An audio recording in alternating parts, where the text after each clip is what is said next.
Hi, welcome back to the third episode of 33andMe. Today's conversation is all about business. My guest today is Chris Yerby. Chris is the founder and CEO of a company called TradeFox right here in Amsterdam. TradeFox specializes in the trade of raw materials and specifically metal around the globe. In our conversation, we talk about the importance of forging your own path when it comes to career choices, as well as seizing an opportunity when it presents itself. Enjoy.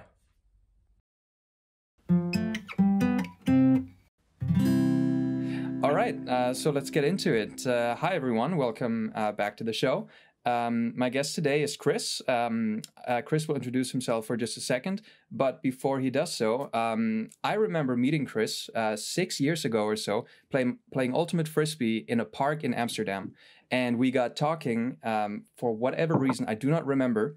And we stayed in touch on Facebook. And over the years, we exchanged messages like very, very randomly once in 2 years or something, sometimes related to your current business, sometimes related to all kinds of things. But then when I started making this show, I thought he'd be an ideal person to talk to.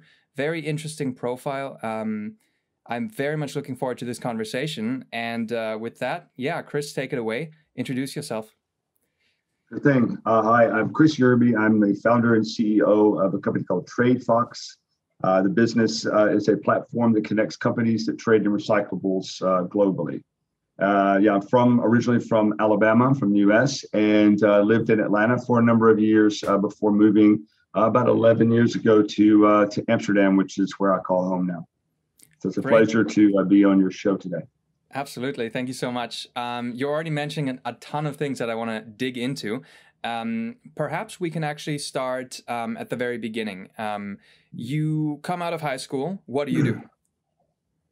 Well, like everybody, you're told to go to college and get a degree, right? So I followed the footsteps, that my parents laid out for me. And I went to the University of North Alabama, which is in my hometown of Florence, which is about 150,000 people in the northwest corner of Alabama. I was in school there for 2 years, and then I transferred to the University of Alabama, where I went into chemical engineering. Ultimately, I was studying to be a doctor when I was in the University of North Alabama. Figured out that was the studies were too hard for me, and so I decided I'll go to engineering. So I went to engineering college. So that was the track that I was taking, basically. Right. Very interesting. The show is very much targeted at sort of young people who are figuring out their career in their first steps right now. And to them, undergrad is such a important time, such a formative experience that I think, seeing you in this position that you're at right now, maybe some of our viewers might be interested a little bit more. How did you get into chemical engineering? There were tons of degrees, but you picked chemical engineering. What was it about that degree in particular where you were saying this is a good fit? Actually, this one does work for me. Yeah. I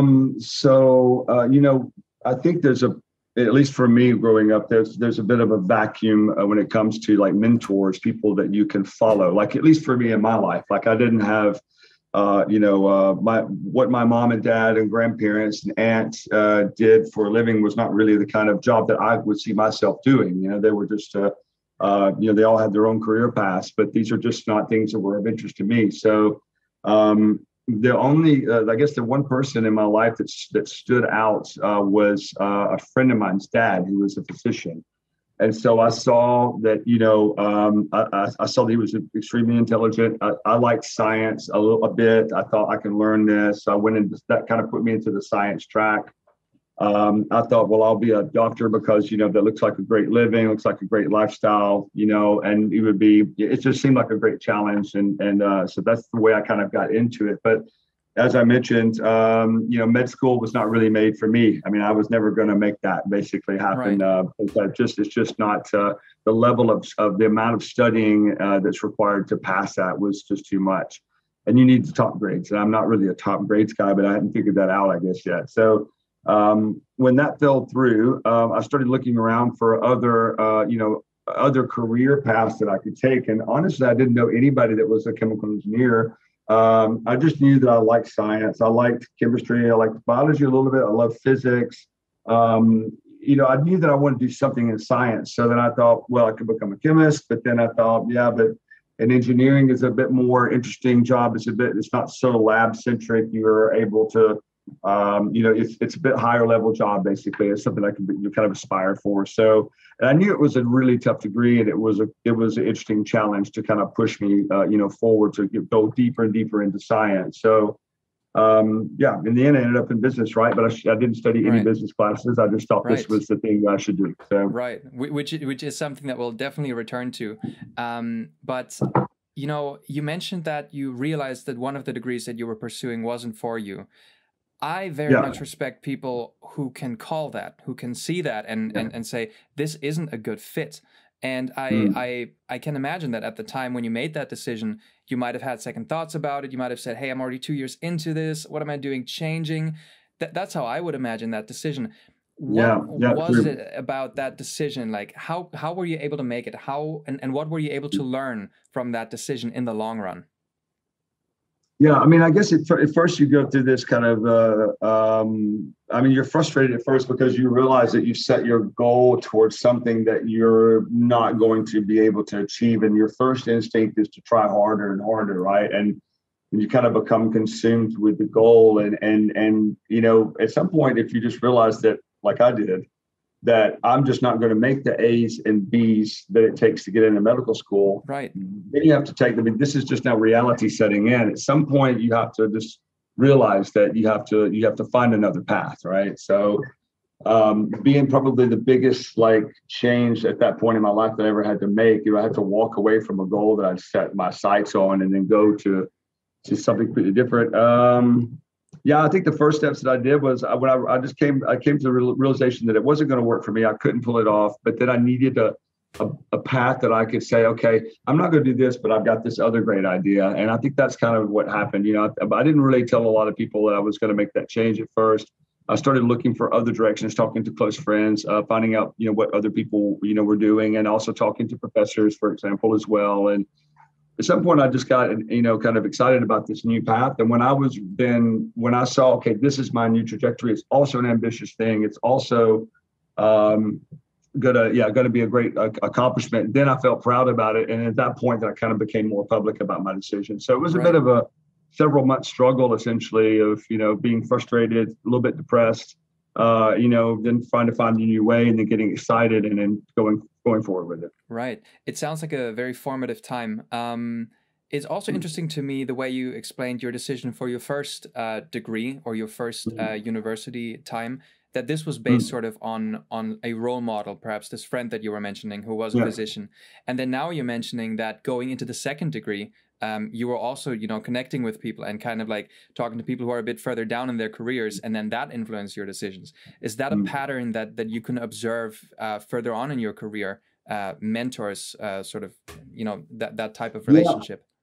So I think mentors are very important. And I did have my mentors, but they weren't the traditional kind.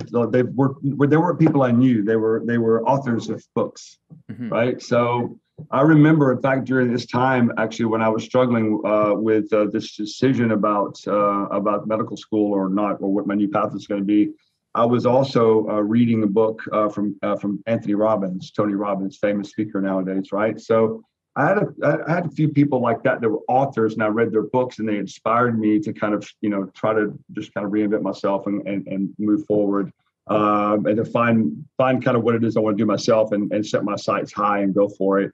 So I did have that kind of influence in a written format, not with people that I knew. But when it came to this decision about chemical engineering, I think at that point I was just looking around for different things and talking to professors who were obviously also role models as well, right? Because they've achieved a lot in their lives.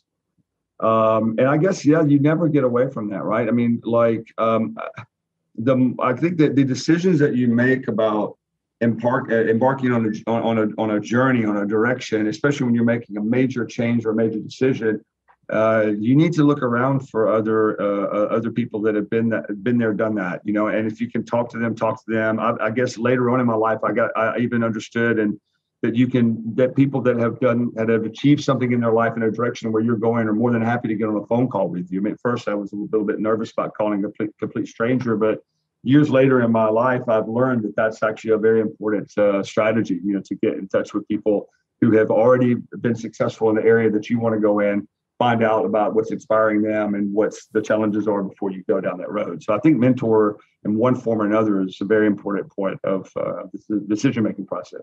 Right. It's fascinating you should mention that. I have mentioned this on previous episodes, which aren't, uploaded at the point of this interview, but, I was a couple of months ago in both a mentee and in a mentor position, because I was working for an NGO in The Hague, and I, had a superior who was kind of, introducing me to that entire field, security, humanitarian work. And at the same time, I was teaching political science at the University of Amsterdam. And I was, in front of these 18, 19, 20-year-olds, and I was sort of like giving advice. And I was like, when did that happen? Like, at what point did I become an authority on anything, But it just kind of happens as you progress. And what it really showed me, and this, this is why this resonated so much, what you just said, is that, it is such an important part of figuring out what we're doing, because, we all have very unique careers. Nobody has a one-size-fits-all solution. And we just got to talk to people and figure out what's going on, essentially. Right, exactly. Very much so. Yeah. All right. But maybe we can talk a little bit about your time in college, but also sort of like leading out of college, because you're saying that, you transferred into business. Is that something that happened kind of immediately after you finished your degree, or was there a period where you were still kind of figuring things out? Yeah, that's kind of an interesting story, because I did not finish my degree. I stopped school in my junior year at the University of Alabama, also for the same reason I changed my first path, is because I loved chemistry. I loved the engineering. I loved all that knowledge, but it really was kicking my rear end to learn it. I'm not the A and B student, and even in chemical engineering, I'm still not the A and B student. I learned a hell of a lot, but the grades started kind of hitting me in the face again. I'm like, okay, I'm not going to be able to pull this off. Even at that point, I even went to I remember I went to the campus medical center and was telling them about my frustrations, and I was a bit depressed again, because I'm like, okay, I've set my path for a new direction, and I'm not cut out for it. It was at that point they figured out that I have ADHD, and it put me on some meds. So then I started learning how to cope with that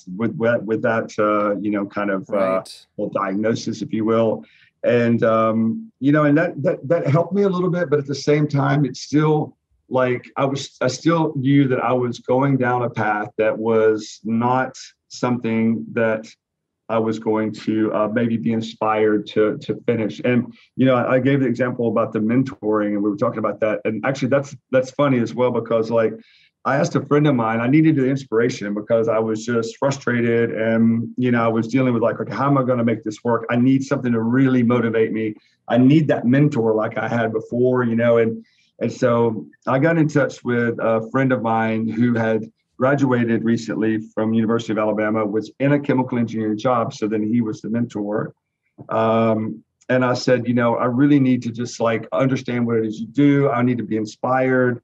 Let me come to work with you for a day. Can you just show me around the factory and plant? He's like, absolutely. Come down. I'll give you a complete tour. And I'm a junior at that point. So I know a lot about all these processes. I understand what I'm looking at. So I've got a lot of knowledge. But that actually opened my eyes in a way that I didn't expect. It made me realize that I absolutely did not want to do that job. I was like, I don't want to walk around a plant in steel toe boots and a hard hat, helping somebody boil, gasoline, for a living, and I walked out of there just like a gut punch, but at the same time, it was what I needed to know that I had to reinvent myself again. I needed to do something else. And, so that mentor experience actually told me, get the heck out of that. Right. This is really, not only is it kicking your butt in school, but you really don't want this job you're going after, basically. Right. So, so the transition to business, I didn't study business, but along the way, I was always interested in business. So I was reading entrepreneur magazines, studying business opportunities. And so I decided that I was going to take a summer off, and I was going to get a job, working in a sales position, which I've done sales a lot just to get some income.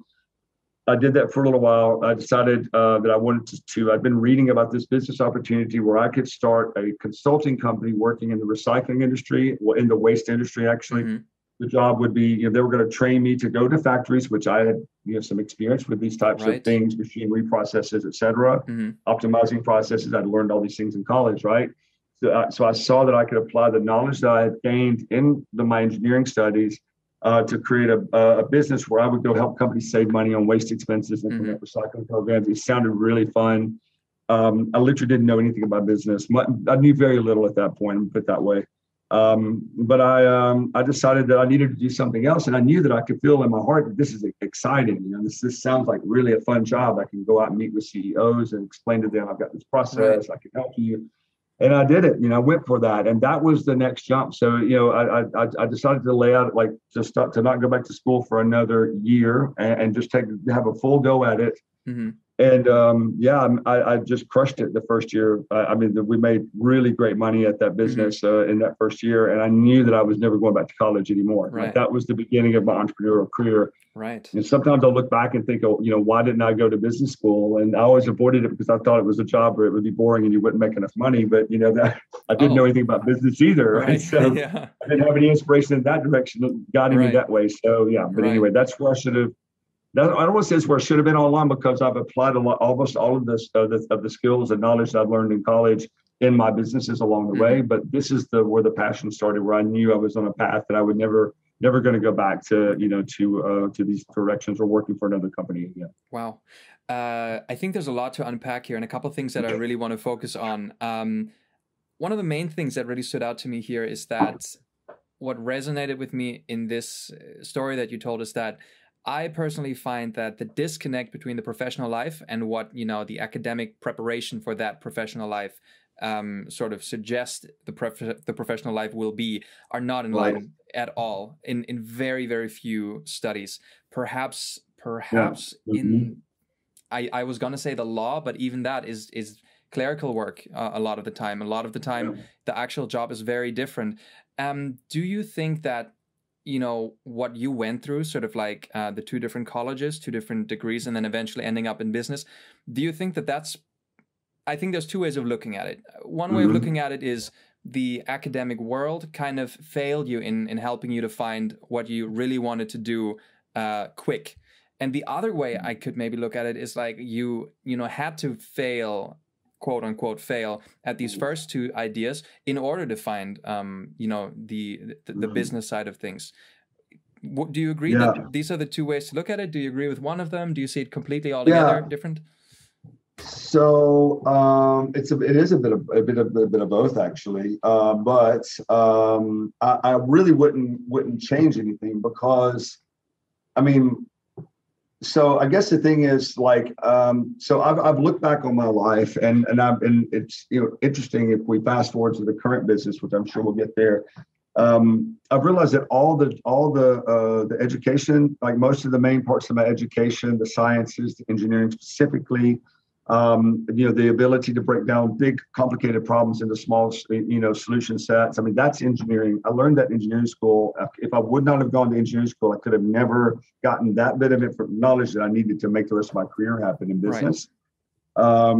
So there's these parts of what I was going for ended up becoming essential parts of my current business that I have today, right? So I feel like that we're all on this kind of journey and pathway, and everything that you're learning, if you go in different directions, at least you're going to find that these things that look like you're going in completely different directions, probably you're going to take bits and pieces out of all those, and they're going to become the whole of what it is that you're doing down the road. That's kind of what's happened for me. If I want to say the education system maybe was kind of at fault there. The education system is made to train corporate employees for big companies. That's what it's always been for. That was especially in my day. Right nowadays we have a lot more entrepreneurial type programs and stuff that we didn't have before. But when I was in college, it was all about training people for big corporates, right? And so, there was really not another way to gain the knowledge that I had in order to be able to be successful in my business world without having engineering stuff. And I think it's just all part of a process that took a long time to get there. Right. But at the end of the process, you were starting to work in business, and from the sounds of it, you were immediately sort of in that recycling world. So the general direction I mean, I'm not in the industry, but it sounds to me like you're still kind of in that industry, just We are. on a different side of it. Yeah.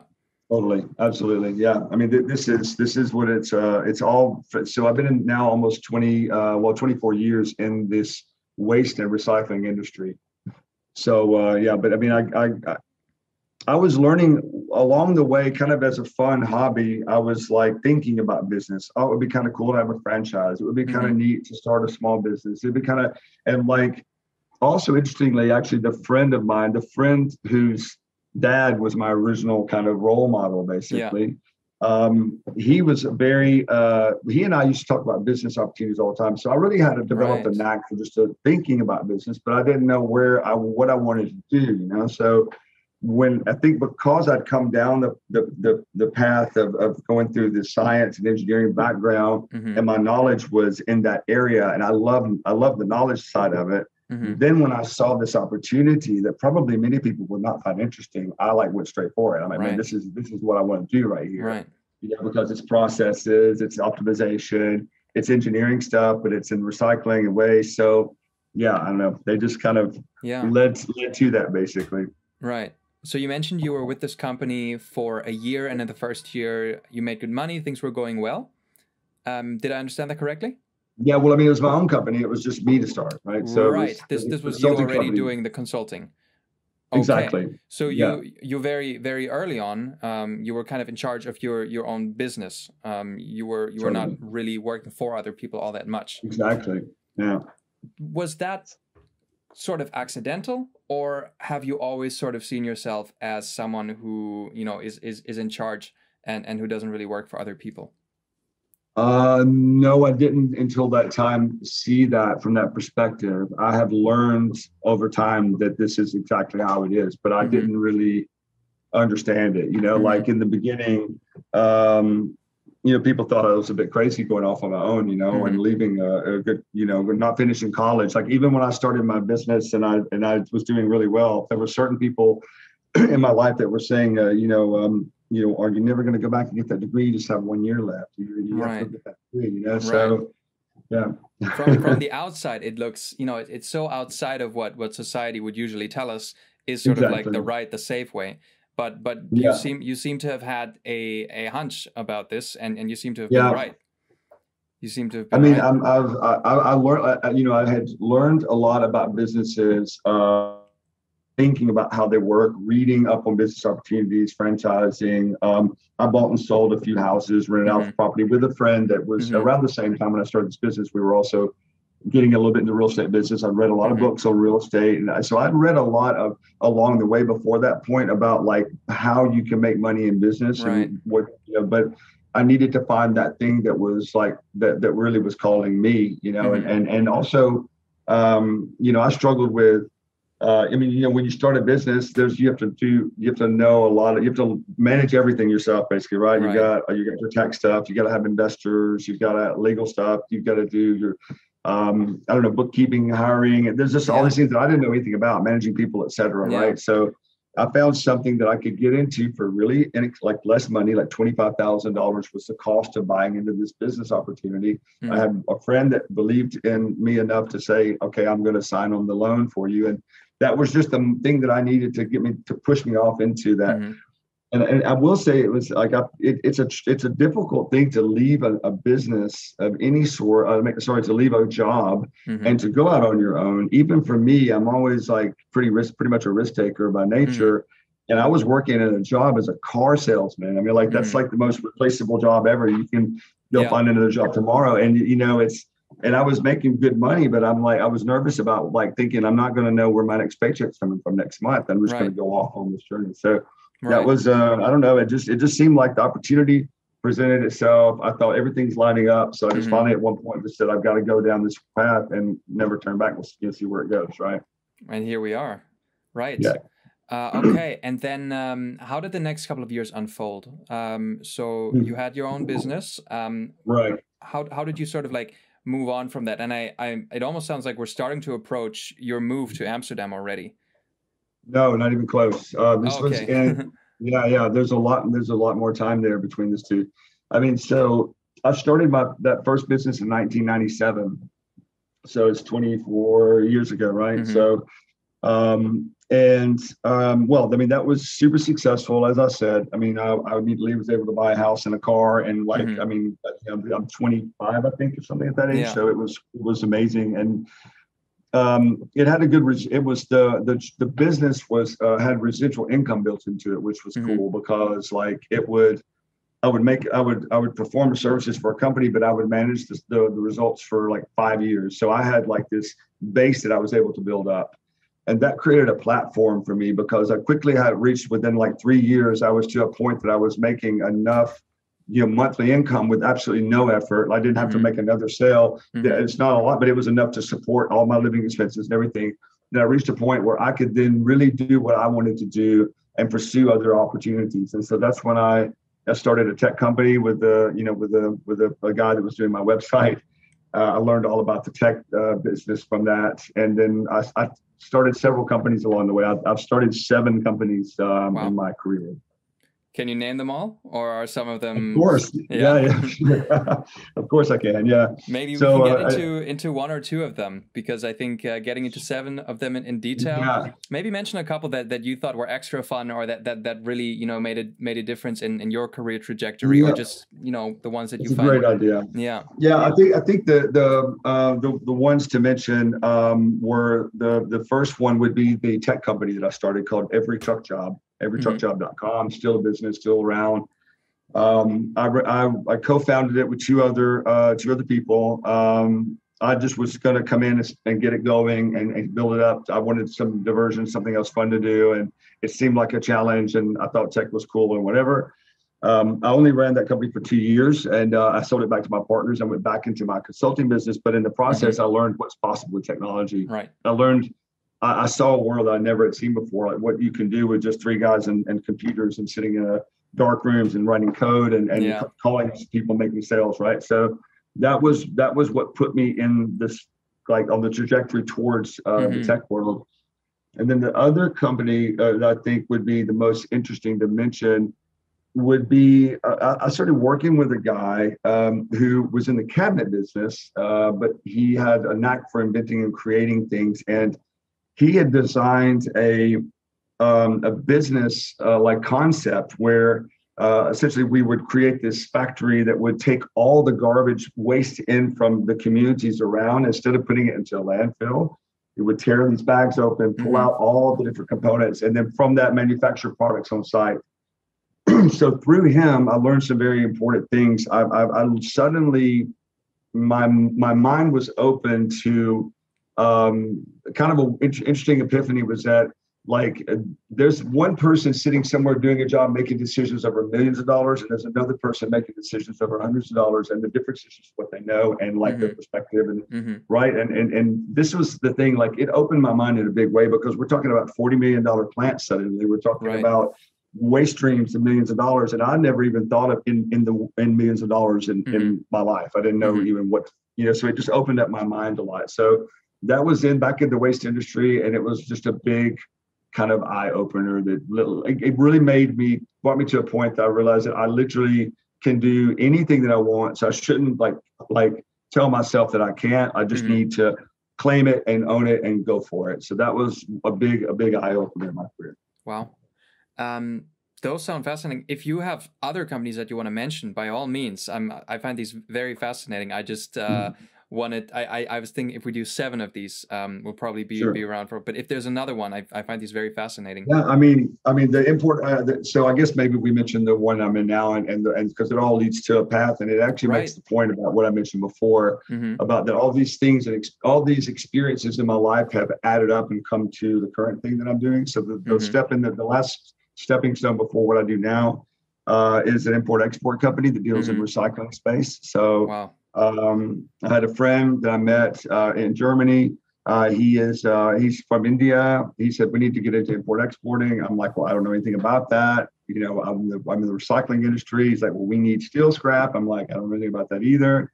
And, so we went in and started this business that dealt with exporting steel scrap to India from the United States. And I learned all kinds of things in that area about finance, international trade, shipping, things I never learned before.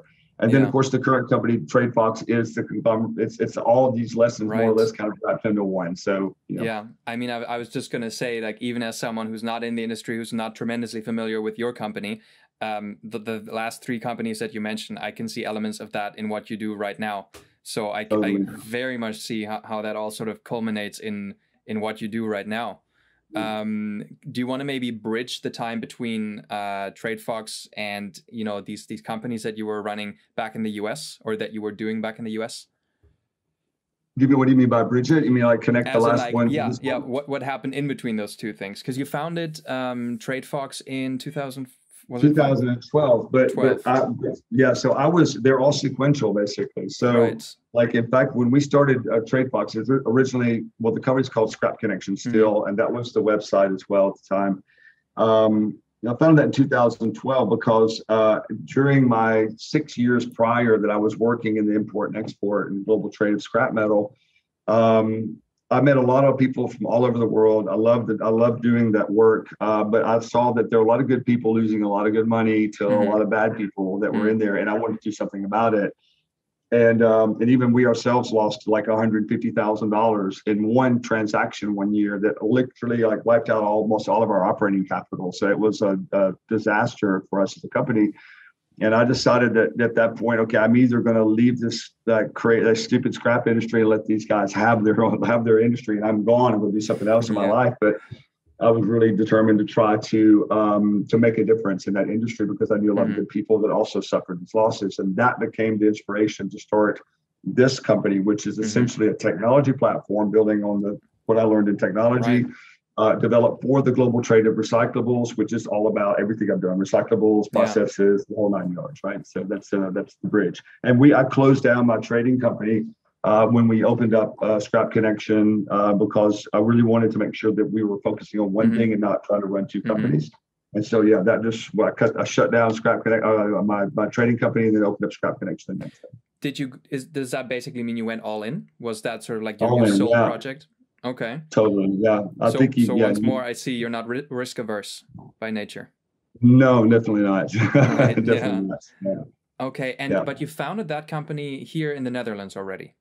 I did. Okay. Yeah. So let's shift the focus a tiny bit from the purely career / professional side and look a little bit at what that move was like, because it's my understanding you've lived in the US before then exclusively. But all of a sudden, you're in Amsterdam. What happened?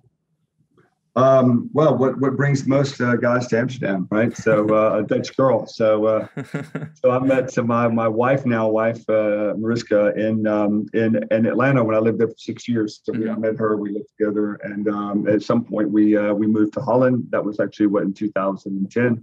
So I was already fully over here in 2010. I was repositioning my trading company to focus more on European exports, et cetera, at the time. Right. But at the same time, I saw that the startup scene was starting to take off. I could see some great promise. And I had a tech idea, and it needed to get some wings, right? So I just put it out there, and it turned out that I got accepted in the first accelerator program at Startup Boot Camp in Amsterdam. And of course, again, that's that thing. I needed that one thing to tell me this is where you need to go this way, and then I just abandoned everything else and pulled everybody on my team forward, and we went down that track. So. Right. Yeah, it really seems to me, this is, I don't mean to conclude at all, but it does seem to me that a lot of these times, it seems like you have tons of options at each of these points, but you're just kind of saying, no, this is the one thing that I'm just going to go for. And then you figure the rest kind of out, like you make it work. Is that a fair description? No, I would say more. It's the, like if I think back to, it's a lot of times just kind of luck, and I like the phrase luck is when preparation meets opportunity. So it's like, the preparation part is the knowledge and the experience that I've picked up along the way. And then the opportunity presents itself. And then I'm like, okay, that's me. I'm going down that road. So normally they say that, like this, what they say, like I like to say that the deal of a lifetime comes by once a week, basically, right? So there are certainly all kinds of things you can do with your time, and yes, you do need to make a choice. But I think that you know when something is really calling you, when it just builds on everything that you do, and you know that you're excited about it and you're very passionate about it. If you follow your gut instinct there, you won't end up taking those other tracks, which are really not cut out necessarily for you, right? So sure, there's other things around, but they didn't really fit me. But then the great thing that I chose next and next each time was really made for me somehow. It just kind of happened. And then your gut brings you to Amsterdam. How was business different in Europe or in Amsterdam? Was there a culture shock in a sense?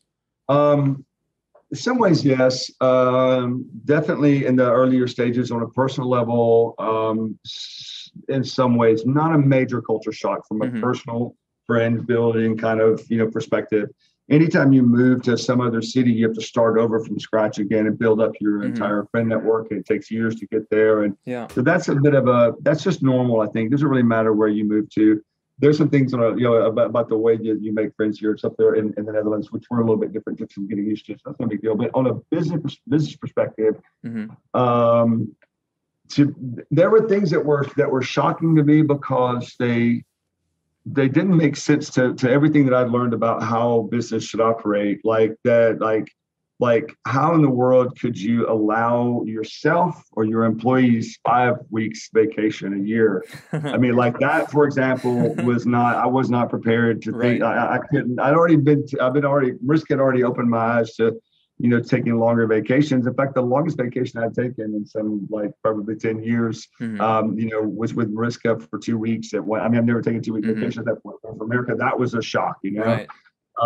I was really happy to see that the red tape side of things was not so bad. Like I've heard a lot, heard of a lot of problems in Europe with the Dutch system. Is a bit kind of embracing entrepreneurship and small businesses, and that's getting better and better over time. So yeah, it was difficult moving your center of gravity from one area. I've spent a lot of time going back and forth to the US. Like for the first 2 years, I was constantly flying back and forth and trying to make new contacts here and there. But I think that's just a getting adjusted thing. So culturally speaking, I think just the whole employment side of things and like workers' rights, renters' rights, those type of things, they were a bit unusual for me to begin with. But I've learned a lot of nice, positive lessons about all those things. And that's been a nice cultural learning, basically. Right. That's very nice to hear that you've sort of, in a way, come around to it. I hope that speaks for the Netherlands. 100%. It does. Very much so. I guess I would also say, just to kind of round this up about the Netherlands, I would imagine that of all the countries in the EU, coming from an American perspective, the Netherlands is probably one of the ones where things are a little bit more similar than if you go to, I would imagine Germany has a lot more regulations and makes it difficult. Yeah. Right. Absolutely. I mean, from my experience, the Netherlands is the most, it's the best place for an American to relocate to for multiple reasons. But one of the little stories I say is that I think the Dutch are really good at borrowing ideas from other cultures and bringing only the good ones back and then leave the garbage behind. And so, unlike your British friends over there across the channel, I don't know. They seem to be always in the middle of a mess with us as a country. Per se, they kind of have a lot of our bad habits as well. The Dutch are pretty good about not bringing bad habits back. So, in the end, if you want all the good things that you can get in the U.S., and the Netherlands is the best place in Europe for that. Right, except for skiing. Sorry? Except for skiing. Except for skiing. Yeah, okay. You gotta leave the country for that. But okay, another thing that I just that really stuck with me that you said just a while ago is that you sort of felt that people were getting screwed in the industry, and that founding Scrap Connection, a part of that was also kind of like just wanting to be done with that, wanting to establish trust. And I saw in one of the promotional videos that I just found in my research, the narrator said trust is a commodity in short demand, I believe. Short supply, yeah. Short supply. Large demand, short supply. That's it. Right. Exactly. Talk about me Talk to me about that, please, in a way that someone who's not in the industry really understands what the issue is here. So, look, when you're dealing in business across international boundaries, right?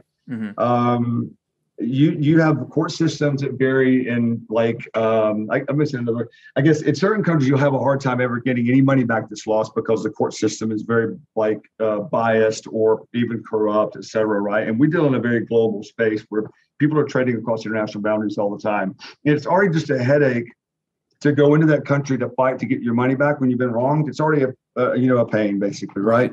But then there are even battles that you're never even going to have a chance to win, right? There's a lot of those, right? So basically what happens is global trade needs to happen. Companies need to buy recycled steel scrap and other types of scrap materials. Right. They need them for the processes in Asia. Normally they're coming out of the Western countries going into Asia. So they need that, and they are looking for that in other countries. And of course, that you're going to find a lot of good people in this business, but you're also going to, as a buyer especially, but everybody I think has experienced it, you're going to find people that are sneaking around that are just there to take your money. And I mean, these are really con men. Like there was one published incident just last week where $36 million worth of copper was purchased for shipment to China. And when they opened the first container out of 300 containers, there were stones inside. $36 million is gone, right? I mean, it's a multi-billion-dollar company, doesn't matter. $36 million is an incredible amount of money. They got robbed. So you have these like stories out there that's dangerous, that creates a lot of concern in the market. But there's also just a lot of unscrupulous trading because you're behind international boundaries and maybe you made a buying decision and you bought at a price and now the market's dropping and you're like, crap, all my competitors are buying at a lower price. Right. And then you start looking at finding problems with the quality material, or you might cancel the order or whatever. And sometimes people just do that and they say, like $50,000 at stake here. You just sue me if you want the money back. Well, come get it. And this creates a lot of problems. So then the only way that you can trade, that global trade can be done essentially up until now, what we have with our system, it was always about trust. It's always about handshakes. It's always about meeting in person. It's looking people in the eye, knowing about their family, what they do. So you get a feeling, because if you're sending $100,000 to somebody, you're putting yourself out on the line, basically. Absolutely, so that's the thing that you were pointing to in that video, is that, trust is hard to come by. It's earned slow with small shipments and a lot of handshake and a lot of visits, and it's built up over time only with experience. And that's a very laborious process. Basically, it takes tons of time, and the only way that you can really learn sometimes if somebody's not good is by losing money to them, and that's unfortunate. Right. This is the business that we offer again. And the disruption to that market that you offer with Scrap Connection, could you talk a little bit about that? Yeah, so TradeFox offers complete transparency into the reputations of companies that trade. So we gather the information from the actual businesses as they trade with each other. So it's kind of like, if you had a scrapyard in Florida and you want to drive by their business and you would see like their rating and review on their business, well, that would be kind of cool. Okay. But of course, in our platform, anywhere in the world, 24 hours a day, you can see what their customers think about them. And it's very specific to our industry. We're asking about quality. We're asking about problems with canceled agreements, shipment issues, et cetera. So we ask the questions of all these companies that they would like to know before they trade. And we ask them of all the buyers or all their sellers. And we aggregate that information along with data from all these different various sources, credit reporting agencies, import-export, like partnerships with shipping companies, customs data, et cetera.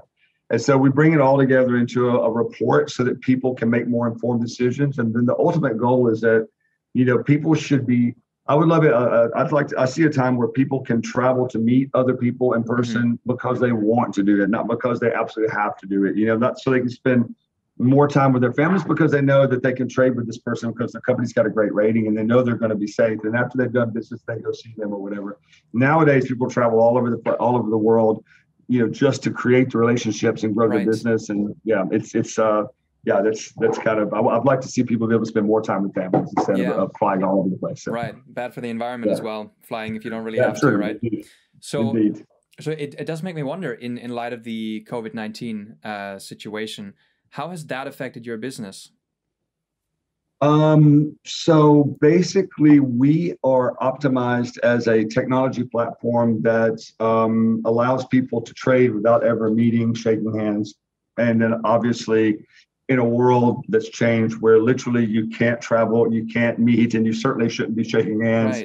Right. We are the only solution that really provides that level of assurance. So it's created a huge massive like kind of boost to our business basically, Mm-hmm. because I mean this is where the whole technology in general is going anyway, right? Mm-hmm. We're just part of a big, some kind of act that's happening that we don't even know who's behind all these things, or maybe it's the universe or whatever, but all this Right. technology is going to automate everything, right? So all this Right. stuff about the old school way is going away anyway, but COVID really made people embrace video conferencing for the first Mm-hmm. time, and made people like find ways to trade with people that they've never met before, and Right. nobody would do that before now.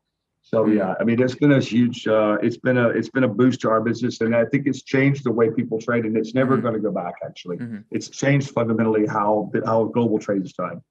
Right. And sort of following along that trajectory that you're laying out here, that, we're on this way where digital business, if you will, or, remote business becomes more and more acceptable.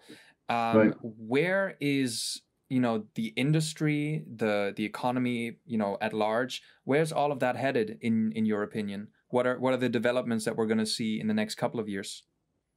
Well, so within our industry and in the trade of recyclables, Mm-hmm.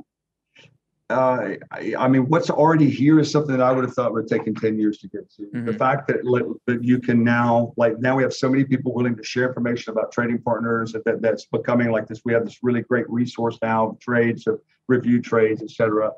That is going like exponential for us, right? So, Right. and we're not the only one. This is just in our space, right? This is happening in other verticals as well. Yeah. And so I think that what's going to happen is we're going to reach a point in time to where within probably sooner than we would even imagine, where people they'll be trading in riskier material kind of situations like Mm-hmm. us, like, in industries that were formerly more risky. They're going to be trading without ever even having a face behind the name. They're just going to point, click, ship, boom, 2 containers spawn, 5 containers, whatever. Right. Everything's insured. Everything flows smoothly. I think that's where I'm absolutely sure that's where it's all headed. And Mm-hmm. yeah, I mean, I think it's just going to make a kind of a frictionless way of trading globally for in our industry and other industries that are similar to ours. Right. Okay. And we're approaching sort of the end here of the interview. Really what I want to get to though, for a bit is sort of like now, you've done two, you were in college twice, you started a business in Yeah, the US, you're now in Amsterdam, you run this company. right. What makes you go in to work every day? What are the things that kind of make you tick? What do you do it for at this point? What are sort of the things that drive you now?